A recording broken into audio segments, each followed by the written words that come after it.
At least 2 people have been killed and more than 20 have been injured after a vehicle rammed into a group of people in the German city of Münster. Police have confirmed that the driver has killed himself. He hasn't yet been identified. At least 6 of those injured are considered in critical condition. The incident took place in the central part of the city, and the area was considerably crowded with many people out to enjoy a day of sunshine after an extended winter. Fierce fighting has resumed in the rebel-held enclave of Eastern Ghouta. Rights groups say as many as 40 people have been killed in fresh air raids in the area. Footage released by rights groups showed plumes of smoke rising and ash clouding streets due to the military blitz. The Syrian bombardment is backed by Russia and is aimed at punishing the rebels who now control only Duma in the Eastern Ghouta enclave. Former Brazilian President Luiz Inácio Lula da Silva has surrendered before the authorities. Lula was holed up in the Steel Workers Union offices where he had sought refuge while defying court's Friday deadline. Lula was surrounded by his supporters while leaving the building.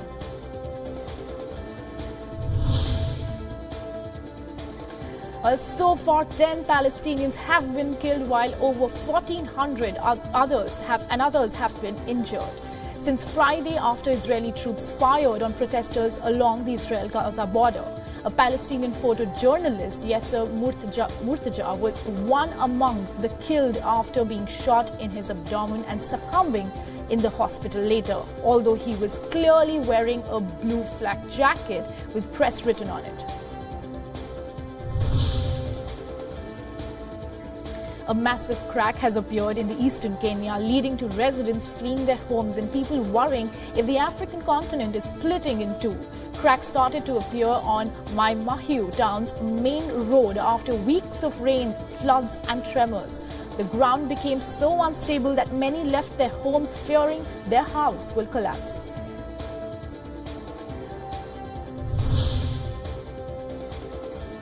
Now, hundreds of protesters rallied outside the Hong Kong Legislative Council to support a local academic who has drawn strong criticism after he allegedly made comments advocating independence from China. Pressure is mounting on University of Hong Kong professor Benny Tai, who helped lead pro-democracy protests in 2014. His comments at a forum in Taiwan last month drew the ire of the People's Daily, China's mouthpiece newspaper, which urged Hong Kong authorities to take legal action against him under existing laws. Now, Hungarians took to the streets to demonstrate against Hungary's President Viktor Orban ahead of parliamentary elections on Sunday. The march was organized by a civil group called Country for All, which was launched last year to identify the strongest candidates in electoral districts.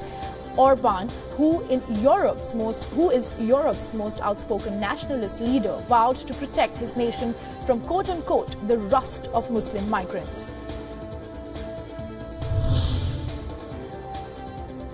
Amid a diplomatic row between the NATO allies over Paris's support for the Syrian Democratic Forces, Turkish President Tayyip Erdogan has accused France of abetting terrorists by hosting them at the Elysee Palace. Relations between Ankara and Paris have been tense in recent weeks, with France one of the most vocal critics of Turkey's 2-month-old military operation in northern Syria against the Kurdish YPG, which Turkey considers a terrorist organization. Now, 15 people were killed when a bus carrying a Canadian junior hockey team collided with a truck in Saskatchewan province. The Royal Canadian Mounted Police said in a statement that there were 29 people on the bus, including the driver. 15 survivors were taken to various hospitals, with 3 in critical condition. Police had previously said there were 28 on the bus. The bus was transporting the Humboldt Broncos ice hockey team when the accident occurred.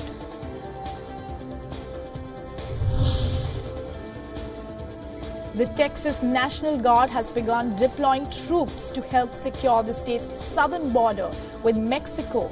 This even as President Donald Trump has been unable to get the US Congress or Mexico to fully fund his proposed wall along the border. The deployment comes after Trump directed Defense Secretary to request the use of National Guard personnel to help the Department of Homeland Security secure the border in 4 southwestern US states, including Texas.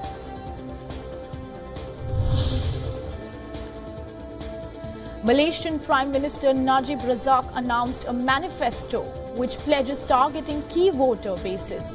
His ruling coalition is gearing up for one of its toughest elections since independence in 1956. He announced the dissolution of parliament, paving the way for a general election to be held within 60 days.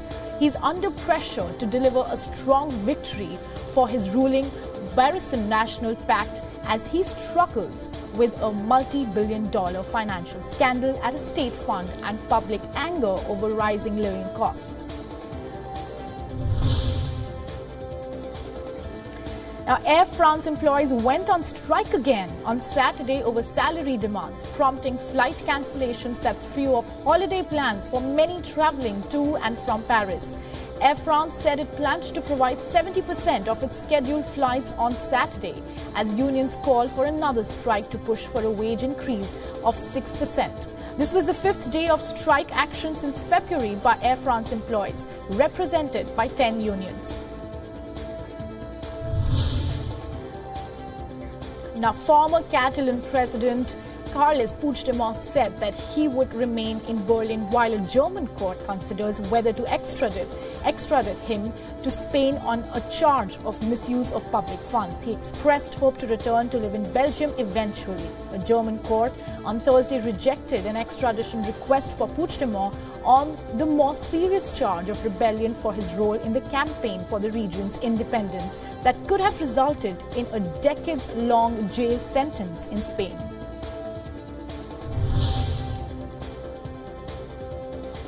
The World Trade Organization said South Korea will be suspending tariff concessions on certain goods from the United States due to tariffs imposed by Washington on solar cells and washing machines, responsible for around $1.4 billion in annual trade.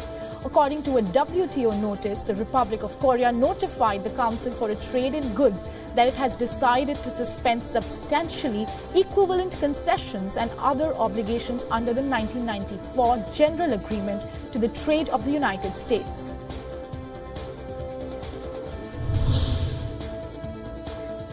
Prince Charles enjoyed a traditional welcome on his visit to the island nation of Vanuatu. He was accompanied by Australian Foreign Minister.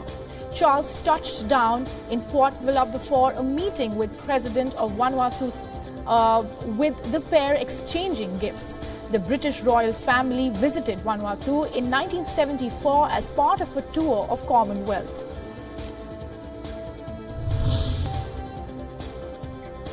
The 410 members of the 16th batch of Chinese peacekeeping force in Lebanon were awarded the United Nations Peace Medal of Honor.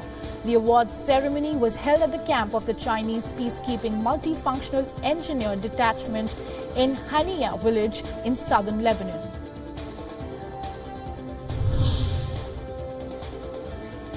Japan has activated its first marine unit since World War II, trained to counterattack invaders occupying Japanese islands along the edge of East China Sea that Tokyo fears are vulnerable to attack by China.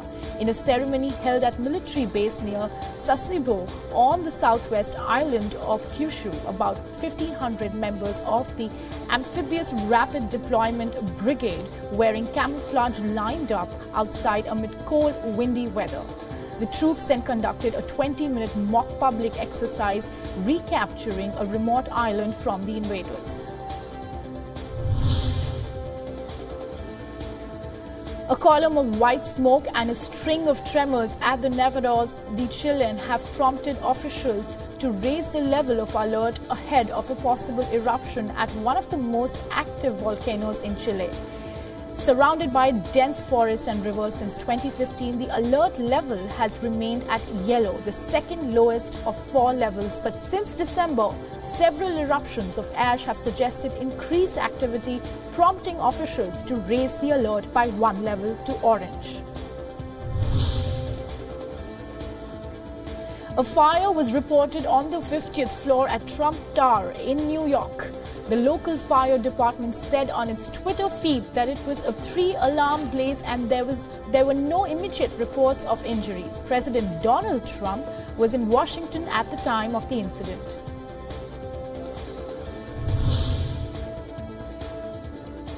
Indian President Ramnath Kovind in on a 3-nation state visit to the African countries. In the first leg, Kovind reached Equatorial Guinea. After this, he will be headed to Swaziland and Zambia. This is the 3rd foreign visit by the president. All 3 visits have been to African nations.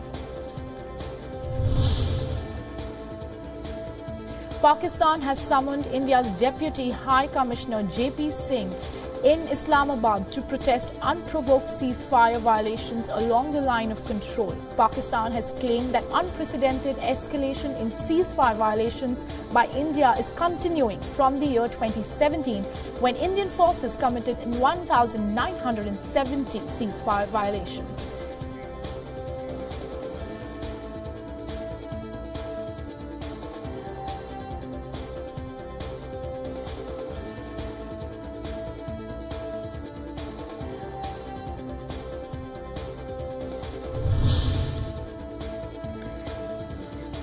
Actor turned politician Kamal Haasan and other Kollywood stars will be joining the Kaveri protest today. Tension continues to intensify between Tamil Nadu and Karnataka over the formation of the Kaveri Water Management Board to implement the Supreme Court's February 16th verdict on water allocation among the riparian states.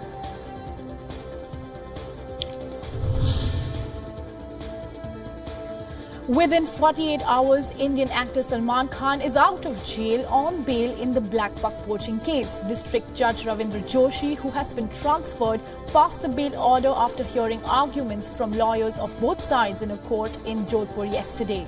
The actor was granted bail on a personal bond of 50,000 rupees and is in Mumbai at his residence now.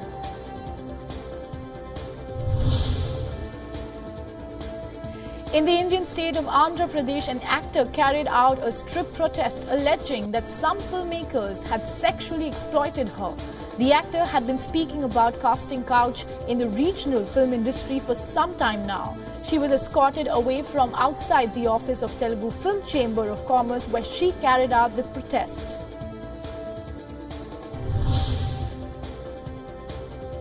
The Indian government has clarified in Parliament that there is no formal proposal before the United Nations to get Hindi and other Indian languages recognized as an official language of the UN. In a written reply in Rajya Sabha, Indian External Affairs Minister Sushma Swaraj said, and I quote, "There is no formal proposal before the United Nations for getting Hindi or other Indian languages in the 8th schedule of the Constitution of India recognized as an official language of the United Nations." Now let's take you through some stories from the world of sport. We begin with results from the Commonwealth Games, where SATHISH SIVALINGAM defends the men's 77 weightlifting title to win India's 3rd gold medal in Gold Coast. The 25-year-old lifter from Tamil Nadu was the firm favourite for the gold medal. And despite carrying an injury, he managed a total lift of 317 kgs, enough to secure the top spot in the podium ahead of England's Jack Oliver. And RV Rahul made it 2 goals for India on day 3 in Gold Coast by claiming gold in the men's 85 kg weightlifting event. The 21-year-old from Andhra Pradesh produced a combined lift of 338 kilograms that was 7 clear of Samoa's Don Opeloge to take the gold medal. Over in team events, the Indian men's hockey team squandered a 2-goal advantage in their tournament opener against Pakistan. The Asian champions were cruising 2-0 at halftime with Dilpreet Singh and Harmanpreet Singh scoring. However, Mohammad Irfan Jr. and a late strike from Ali Mubashir helped Pakistan avoid a second successive loss.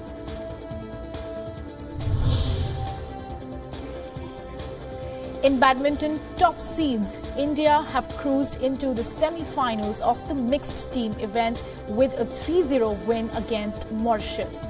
After the men's doubles duo Sathwik Rankireddy and Chirag Shetty and women's doubles duo Ashwini Ponnappa and Nsiki Reddy had claimed wins in their respective ties, world number 2 Kidambi Srikanth sealed India's progress with victory over Georges Paul. India next faced Singapore in the semi-finals today.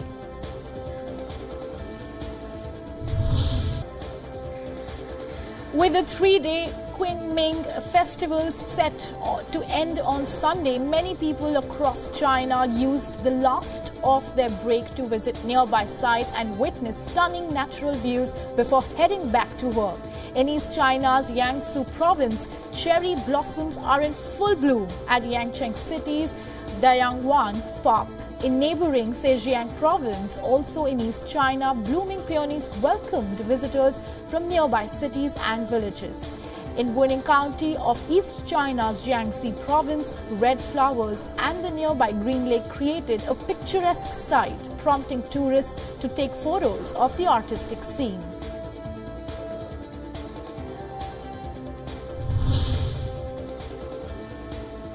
Symphony of the Seas, the world's largest cruise ship, embarked on its official maiden voyage from Barcelona, while dozens of angry protesters demonstrated against cruise ships and tourism in Barcelona. The Royal Caribbean's latest mega ship, also known as the world's most Instagrammable cruise liner, can carry up to 6,680 guests and weighs more than 220,000 tons.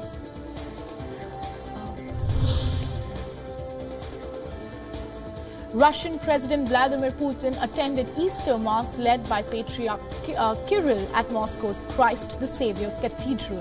On Saturday night, Orthodox churches and cathedrals around the world ushered in Easter with solemn ceremonies.